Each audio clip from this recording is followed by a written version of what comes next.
건강한 TV 토크닥터 토닥. 안녕하세요. 아나운서 김문정입니다. 어느 날 갑자기 극심한 불안에 휩싸여서 심장이 두근거리고 또 숨도 못 쉴 정도의 증상이 나타나는 공황장애. 보통 TV에 많이 나오는 연예인들이 이 병에 많이 걸린다 이렇게 생각을 하지만 그 누구도 예외는 없다고 합니다.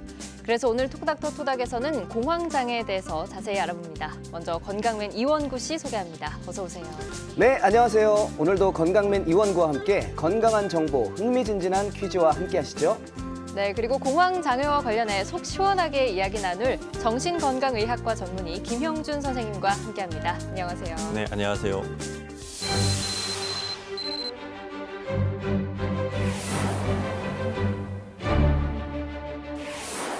유명 연예인들이 자신의 투병 경험을 고백해서 화제가 된 만큼 굉장히 우리에게 낯설지만은 않은 질환인데요. 이 공황장애, 정확히 어떤 질환인가요? 네, 먼저 좀 공황장애를 이해하려면 공황발작이라고 하는 증상을 좀 알아야 되는데요. 한마디로 말씀드리면 공황장애는 예측 불가능한 그리고 수시로 반복되어지는 공황발작이 나타나서 일상생활에 어려움을 초래하는 일종의 불안장애다 이렇게 얘기할 수 있습니다. 공황발작. 이게 어떤 건지 좀 자세히 설명해 주실 수 있을까요? 요즘 멘붕이라는 말이 유행을 하던데요. 네. 그런 상태, 그러니까 패닉이라고도 하는데 극심한 어떤 불안감이 올라와서 사람이 경험할 수 있는 최고의 공포감을 경험한다고 그래요. 그렇게 되면서 가슴이 두근거린다든지 숨을 쉴 수가 없다든지 몸이 이상하게 틀어진다든지 이런 신체 증상이 동반되어 나타나는데 이것이 수초에서 수분 사이에 극도한 최고조로 올라오면서 파도처럼 그런 불안감이 밀려오는 상태 이렇게 얘기할 수 있습니다. 그러면 공황발작이라는 거를 알 수 있는 기준이 있을까요? 네, 저희들이 진단 기준이 있는데요. 좀 구체적으로 말씀을 드리면 첫 번째가 심계항진이다 그래서 가슴이 굉장히 두근거리는 자신의 심장 소리가 들릴 정도다 이렇게 표현도 하시고요. 두 번째가 식은땀과 같은 발한, 세 번째가 온몸이 후들거리고 떨리는 증상, 네 번째가 숨이 가쁘거나 답답하다 이런 표현도 많이 하시고 다섯 번째가 이제 그게 지나치면 아예 숨이 안 쉬어준다 하는 질식감을 표현하기도 합니다. 여섯 번째가 이제 가슴 통증을 표현하기도 하고요. 일곱 번째가 메스꺼움 또는 복부의 불편감, 그러니까 배가 좀 뒤틀리는 것 같다 이런 표현도 많이 쓰시고요. 여덟 번째가 어지럽거나 불안정한 느낌, 이렇게 쓰러질 것 같다 이런 표현도 많이 쓰십니다. 아홉 번째가 화끈거리는 느낌들도 굉장히 많이 표현하시는데 얼굴이 타오르는 것 같다 이런 표현도 많이 하시고요. 열 번째가 이제 감각 이상인데 두피가 막 찌근찌근 뭐가 바늘로 찌르는 것 같다든지 이상 감각을 표현하시고요. 11번째가 내가 내 자신이 아닌 것 같다라는 표현도 하거나 나를 둘러싼 현실이 비현실처럼 느껴진다 이런 표현도 자주 쓰십니다. 12번째가 통제할 수 없다고 느끼면서 스스로가 이렇게 미치는 것 아니냐 이런 표현도 많이 쓰시고요. 이제 13번째 가장 중요한데 이러다 죽는 게 아닌가 하는 죽음의 공포 이렇게 표현하시는데 이 13가지 중에 4가지가 동시에 나타나면서 수초에서 수분 사이에 본인이 경험했던 최고조의 어떤 그런 공포감을 느낄 때 공황발작이라고 표현을 합니다. 혹시 그 두 분도 살면서 이런 경험 해보신 적 있는지 모르겠어요. 저 지금 갑자기 물어보시니까 갑자기 공포감이 막 물려오는데 지금 좀 심각한 것 같은데요, 선생님. 숨이 가빠오는데요. 예. 지금 만약에 선생님 이런 증세가 있다면은 어떻게 조치를 해야 될까요? 만약 이런 공황발작을 경험하시는 분이 있거나 이제 옆에서 그걸 지켜보게 되면은 가장 중요한 것은 안심을 시키면서요. 호흡수를 빨리 낮춰주는 게 중요해요. 불안하니까 굉장히 빨리 호흡을 하다 보면 가호흡 증후군이라 그래서 몸 안에 이산화탄소가 빠르게 날아가면서 여러 가지 또 문제를 일으킬 수가 있어서요. 그 주변에 봉투 같은 것을 입에 씌워주면서 봉투에다가 천천히 다 부풀 때까지 이렇게 부르라고 하고 그걸 다시 들여 마시라고 하고 이렇게 호흡수를 낮춰주는 게 응급조치의 첫 번째입니다. 그런 것도 알아두시는 것도 상식적으로 좋을 것 같습니다. 좋네요. 네. 그러면 혹시 이 공황장애라는 거를 파악할 수 있는 이 초기 증상들이 좀 있을까요? 대부분의 공황발작을 경험하시는 공황장애 환자분들은 갑자기 나타난다고 해서 자신의 초기 증상을 잘 인식하지 못하는데요. 자세히 좀 면담을 하다 보면 이게 좀 예측할 수 있는 전구 증상들이 좀 있습니다. 이게 뭐냐면 최근에 와가지고 이상하게 신체적인 피로감이 누적되면서 사소한 어떤 신체적 증상을 느꼈는데 그때 내가 이러다 큰 병 걸리는 거 아니야 이런 걱정이 좀 기저에 많이 깔려 있게 되고요. 이런 걱정들이 좀 지나치다 보면 잠을 좀 못 잔다거나 자꾸 좀 불안한 마음이 자꾸 생긴다거나 이러한 어떤 상태를 가지고 있다가 갑자기 탁 공황 발작으로 넘어가는 경우들이 있어서 혹시 최근에 그러한 부분들을 갖고 있다면 조금은 자신이 관심 있게 바라볼 필요가 있습니다. 선생님, 그러면 이거 들은 얘기인데요. 네. 집에 혼자 있는 거를 조금 두려워하거나 아니면 그 반대로 사람이 많은 곳에 가는 것을 두려워하는 사람들이 있다고 들었거든요. 예. 그게 공황장애 증세인가요? 중요한 말씀을 해주셨는데 공황장애를 갖고 계신 분들 중에 많은 분들이 광장공포증이라는 걸 동반하고 있어요. 이제 광장공포증이라고 하는 것은 이제 공황 발작을 경험하다 보니까 자신이 어떤 장소에 갔을 때 그 발작을 다시 했을 경우 도움을 받지 못한다는 두려움 때문에 혼자 있는 것도 두렵고요. 옆에 누가 없으면. 또 사람들 많은 데 가면 도움받기가 어렵잖아요. 또 발작이 나타나면 창피를 당할 수도 있고 어떤 불가항력의 상황에 빠질 수 있다는 생각 때문에 극장이라든지 뭐 차를 이렇게 버스를 타고 갈 때 대중교통을 이용할 때 이런 것을 극도로 꺼리게 되고 나중에 심하면 이제 은둔형 외톨이처럼 집 밖으로 안 나가려고 한다거나 또 자꾸 이런 걸 잊으려고 술이라든지 수면제 같은 걸 자꾸 복용해서 약물 중독이 된다거나 이런 경우들을 종종 볼 수가 있습니다. 저는 그 연예인들처럼 사람이 많은 곳에서만 이 공황 발작이 일어나는 줄 알았는데 네. 사람마다 그러면은 그 발작이 일어나는 장소가 다른가 봐요? 모든 곳에서 일어날 수가 있어요. 심지어는 이불 속에서도 뭐 누구는 뭐 이불 밖은 위험하다고 얘기를 하는데 대부분은 지금 사람들이 많은 곳에서 많이 발생을 하기도 합니다. 이제 사람 극장이라든지 시장이라든지 좀 이렇게 도움을 받지 못하는 곳에 나타나지만 공황 발작이 좀 반복되어지면 어떤 경우는 자다가 딱 눈을 떴는데 갑자기 공황 발작이 오는 경우도 있고요. 그래서 뭐 어떤 장소에서든지 다 나타날 수 있다 이렇게 얘기할 수 있습니다. 이렇게 저처럼 오해를 가지신 분들이 많을 텐데요. 자, 그러면 공황장애에 대한 오해도 풀고 퀴즈도 풀고 건강맨과 함께하는 첫 번째 OX 퀴즈 화면으로 만나보시죠.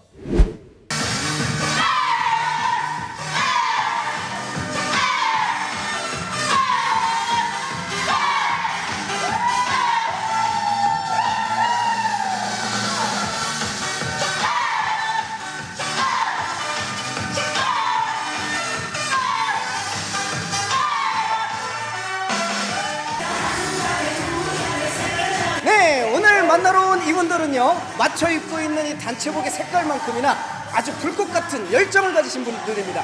오늘 이분들과 함께 OX 퀴즈 한번 풀어보도록 하겠습니다. 만나볼까요? 여러분 안녕하세요.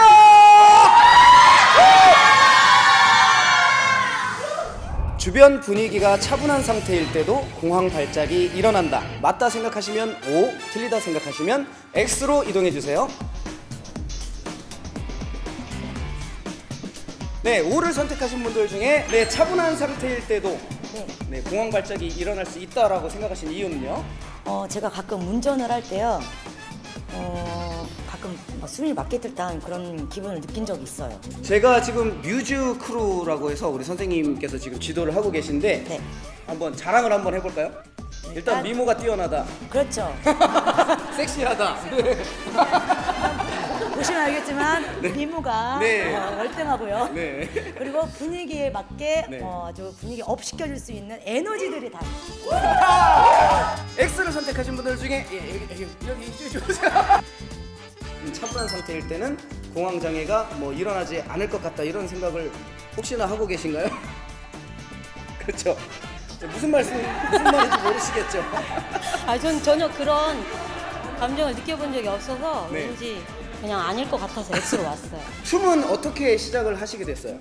건강진단을 하니까 네. 안 좋게 나와가지고 네. 일단 운동을 해보라고 권하시더라고요, 의사 선생님께서. 네. 이때까지 하고 있어요. 얼마나 되셨어요? 지금 5년 넘고 6년째. 네. 춤 되게 잘 추시겠네요, 그러면?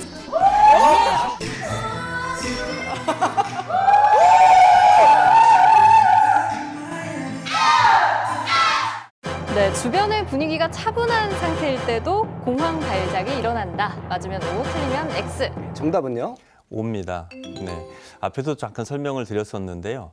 공황 발작, 공황 장애는 그 실질적으로 외부의 어떤 위험이 있어서 불안을 느끼는 게 아니라 자기 내적인 심리적인 이유 때문에 생겨지는 거거든요. 그러니까 내적인 자극 때문에 생기는 거기 때문에 아까도 말씀드린 것처럼 혼자 있는 편안한 집안에서도 죽음의 공포를 느낄 수 있습니다. 그래서 정답은 O가 되겠습니다. 정말 이렇게 환경적인 여건과 상관없이 공황 발작, 공황 장애를 앓고 있는 분들이 있다면 정말 위험할 것 같다 이런 생각이 드는데요. 실제로 이런 문제를 가진 분들이 얼마나 되나요?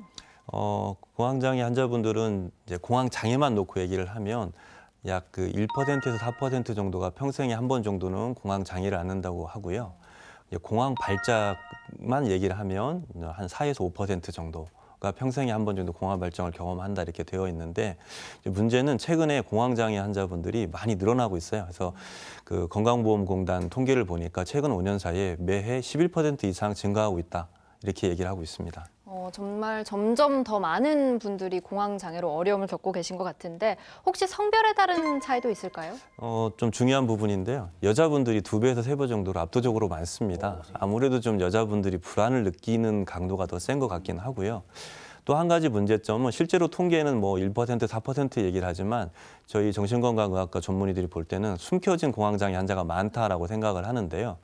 워낙 극심한 신체 증상을 느끼거든요. 뭐 몸이 돌아간다거나 심장이 뭐 멈출 것 같다거나 이러다 보니까 정신과를 오기 전까지 어떤 CT라든지 MRI라든지 이런 신체 증상을 확인하러 돌아다니는 기간이 오래돼요.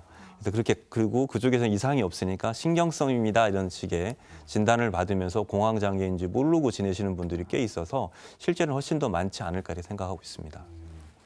그럼 평균적인 발병 시기라는 게 있을까요?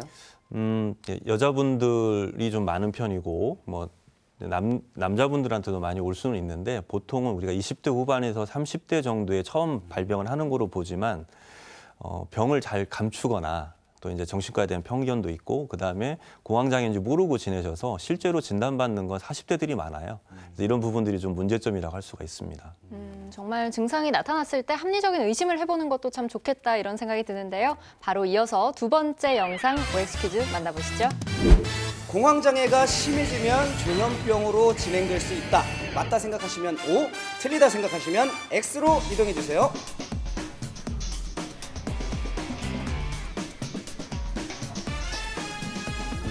네, O를 선택하신 분들 중에서 만나보겠습니다. 조현병으로까지 번질 수 있다고 생각하세요? 멘탈이 약간 망가지는 그런 상태여가지고 그런 상태로 생각을 해요. 그래가지고 그런 공황장애 겪었을 때 조현병까지 갈 수 있지 않을까 생각이 들어요. 본인은 혹시 평소에 스트레스 받는 게 뭐가 있어요?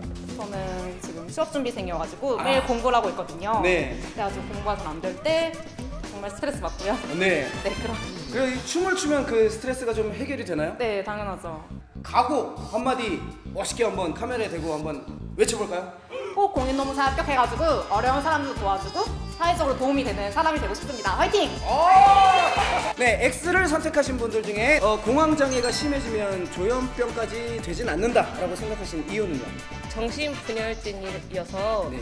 공황장애랑은 조금 별개일 것 같다고 생각합니다. 아, 공황장애하고 아예 뜻 자체가 다르기 때문에 네.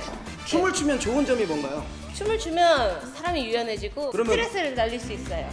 그럼 그 유연한 춤을 한번 박수와 함께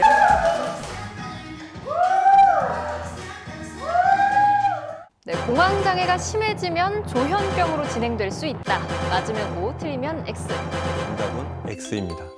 공황장애와 조현병은 전혀 다른 질환이고요. 원인도 전혀 다르고 예후도 다릅니다. 근데 잠깐 이러한 오해들을 좀 갖는 이유가 앞에서 공황 발작을 설명할 때처럼요.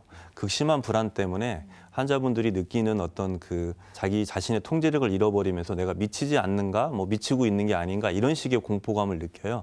그러다 보니까 혹시 이러다 조현병 되는 게 아니에요. 이런 오해를 좀 갖기는 하지만 절대 조현병이 되지는 않습니다. 그러면 이 공황 장애는 왜 생기는 건가요? 저희들이 이렇게 위험을 감지하는 센서들이 있죠. 화재 경보기가 있고 뭐 비상을 알리는 것처럼 뇌 속에도 편도체라고 하는 그런 부위가 있는데 위험을 감지하는 부위예요. 우리가 세상 살다 보면 위험을 감지하면 빨리 대처를 해야 되잖아요. 근데 공황장애 환자분들은 이 편도체의 센서가 조금 민감하다라고 볼 수가 있어요. 우리가 자라보고 놀란 가슴 소뚜껑 보고 놀란다라는 속담처럼 한 번 놀라셨던 분들이 전혀 아닌 상황에서도 깜짝깜짝 경보기가 울려대는 거죠.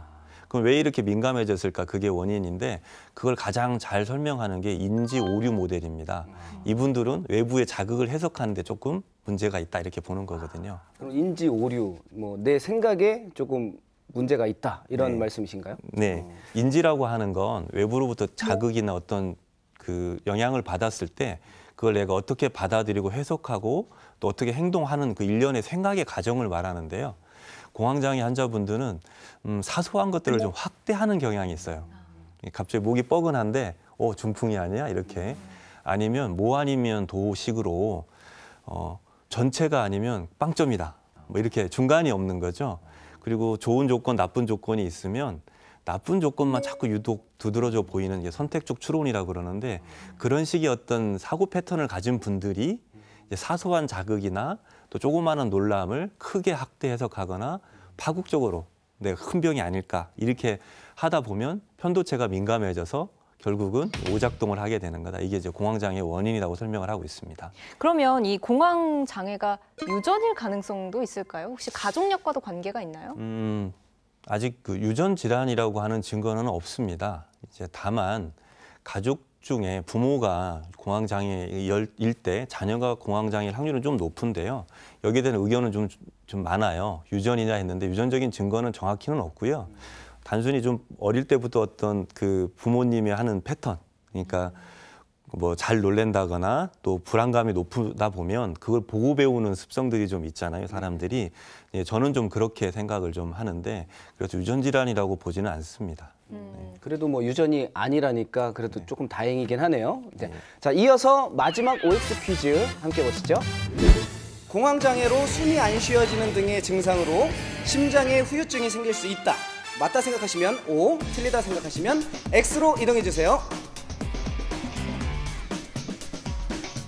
O를 선택하신 분들 중에 만나보겠습니다. 후유증, 심장 후유증이 생길 수 있다라고 생각을 하셨어요. 네, 이유는요? 아무래도 숨도 안 쉬어지고 하니까 심장에 무리가 가지 않을까 싶어요. 꼭 해야 된다고, 인터뷰 해야 된다고 인기가 너무 좋으신데 그 이유가 뭐라고 생각하세요? 잘 모르겠어요. 왜 이렇게 인기가 많은지 한번 말씀해 주세요. 항상 아이도 키우시고 집안 가정일로 충실하시면서 되게 뭔가 다양한 것들을 진취적으로 하시는 모습이 너무 멋있어가지고 제가 되게 존경하는 분이세요. 듀엣 무대를 한번 해보는 것 같아요. X를 선택하신 분들 중에 네, 저입니다. 문제가 뭐였죠? 공황장애로 인해서 심장 질환까지는 이어지지 않는다라고 생각하신 이유는요? 숨을 못 쉬는 거는 뇌하고 관련이 있잖아요. 네네네. 그래서 공기가 유입이 되지 않기 때문에 뇌 손상이 오지 않을까라고 하는 생각에서 심장은 피하고 관련이 있고 그래서 뇌 손상이 오겠지 심장하고는 별로 연관이 없겠다라고 생각을 했어요. 너무 과학적이다. 오늘 굉장히 의학적인데 와우! 춤은 왜 시작하게 되셨어요? 춤은요, 제가 워낙 춤추는 걸 정말 좋아해요. 어릴 그런데, 때부터? 네. 네네. 그런데 나이트를 간다거나 클럽 가기가 좀 어렵잖아요. 이제는? 네. 나이가 있다 보니까. 네. 그래서 춤을 춰야겠다. 그래서 낮에 춤을 발산을 하고 에너지를 발산을 하고 집에 가면 그렇게 행복해요. 공황장애로 숨이 안 쉬어지는 등의 증상으로 인해서 심장에 후유증이 생길 수 있다. 맞으면 O, 틀리면 X. X입니다. 많은 분들이 굉장히 그런 극심한 신체 증상 때문에 이런 걱정을 많이 하시는데요. 실제로 어떤 거의 대부분은 심각한 어떤 심장병이나 뇌졸중 같은 질환으로 넘어가진 않습니다. 저희들이 치료를 할 때도 절대 그러지 않으니까 안심하십시오 하는 게 치료의 첫 단계거든요. 그래서 너무 지나친 걱정을 하실 필요는 없겠습니다. 그럼 이제 치료에 대해서 좀 한번 얘기해 보도록 하겠습니다. 먼저 가장 궁금한 건 이게 완치가 가능한지 여부일 것 같은데요. 예, 물론입니다. 적절한 치료를 받게 되면은 약 20에서 30% 환자분들은 거의 완치가 되고 뭐 약물을 더 이상 드실 필요도 없는 경우들이 많고요. 약 한 50% 환자분들은 조그마한 잔류 증상들은 남아 있지만 조그마한 약물이나 아니면 약물 치료 없이도 그 증상을 이겨내면서 일상생활을 잘하는 거로 되어져 있습니다. 근데 문제는 나머지 한 20% 정도의 분들인데요. 만성화가 되어지는 것, 특히 광장공포증이라든지 이런 것들이 동반되어져 나타나는 경우에는 좀 예후가 좀 어려울 수가 있어요. 만성화 경과를 겪고 치료도 오래 걸리고 또 약을 좀 평생 먹어야 되는 경우들도 좀 있어서 조기 발견하고 조기 치료하는 게 굉장히 중요하다 할 수 있습니다. 언뜻 생각을 해보면요. 그 집안에만 있거나 이러면 뭔가 도움받을 게 필요해서 술에 좀 의존할 수 있는 경우들이 있을 것 같아요. 혹시 알코올 의존증이 동반이 되거나 아니면 또 다른 어떤 다른 증세들이 동반될 수 있는 가능성이 있을까요? 예, 그 부분이 이제 공황장애의 예후를 나쁘게 하는 예인데요. 가장 흔하게 동반되는 질환은 우울증이에요. 우울증이 심각해지면 자살의 문제가 좀 따라올 수 있어서 실제로 공황장애 환자분들의 5에서 한 7% 정도는 자살을 하는 경우들이 있다라고 되어져 있고요. 또 한 가지 문제가 말씀하신 알코올 중독이나 약물 중독인데요. 불안하니까 쉽게 불안을 이겨낼 수 있는 게 이제 술이다 보니까 술을 지나치게 먹어서 실제로는 공황장애 환자인데 알코올 중독으로 진단받는 경우들도 종종 있고요. 또 한 가지 문제는 수면제라든지 안정제 중독이 되는 경우도 많아요. 의사한테 처방을 받아서 적절하게 약물 치료가 이루어져야 되는데 불안하니까 수시로 계속 약을 먹어서 나중에는 그 약에 의존되어지는 문제도 있을 수 있어서 꼭 전문의와 상의를 통한 약물 복용이 필요합니다. 그래야겠네요. 그러면 이 증상의 정도에 따른 좀 치료 방법에 대해서도 말씀해 주실 수 있을까요? 제일 중요한 것은 일단은 이제 약물 치료가 이제 먼저 시작이 되는데요. 공황 발작이 심한 분들은 이제 대화나 상담을 저희들이 하고 싶어도 상담이 안 돼요. 불안하시잖아요. 그래서 이제 약물 치료의 가장 큰 효과는 빨리 급한 불을 좀 끈다 해서 이제 공황 발작의 횟수를 줄여주고 또 잠도 좀 잘 수 있게 해드리고 편안하게 해드려서 좀 마음의 평정심을 갖게 해주는 게 첫 번째 치료 방법이고요. 두 번째는 이제 상담 치료가 들어가는데 제가 아까 인지 오류 모델을 말씀드렸잖아요. 이걸 교정하는 치료를 우리가 인지 행동 치료라고 그래요. 이제 그분이 어떤 상황에서 공황 발작을 경험했는지 그때 대부분 내가 죽는 게 아닐까, 큰 병 걸리는 게 아닐까 이런 걱정에서부터 시작이 되는데요. 과연 그게 옳은 판단이었는지 또 이분이 생각하는 게 너무 지나친 극단적인 생각을 하지 않는지를 찾아내서 서로 토론을 하면서 하나씩 교정을 해나가는 치료를 하는데 이걸 인지행동치료라고 합니다.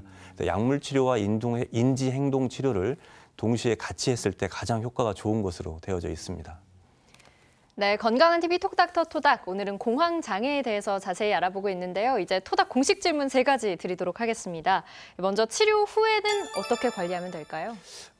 공황장애는 재발률이 조금 있는 질환입니다. 그래서 증상이 많이 좋아지셨다 하더라도 임의로 약을 끊거나 상담을 중단하지 마시고요.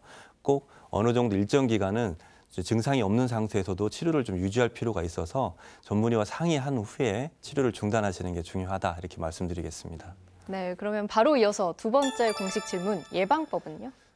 이제 제가 개인적인 얘기로 말씀을 드리면 앞서서도 말씀드렸지만 공황장애 환자분들은 사고방식이 조금은 부정적인 분들이 많아요. 자꾸 극단적인 생각을 한다거나 그래서 긍정적인 생각을 갖는 게 가장 중요한 예방법이 아닌가 생각을 합니다. 네, 그러면 이제 좀 더 비슷한 맥락일 수도 있을 것 같은데 좋은 생활 습관과 또 나쁜 생활 습관에는 어떤 것들이 있는지도 알려주세요. 예방법으로 긍정적인 생각 이렇게 말씀드렸는데 쉽지는 않은데요.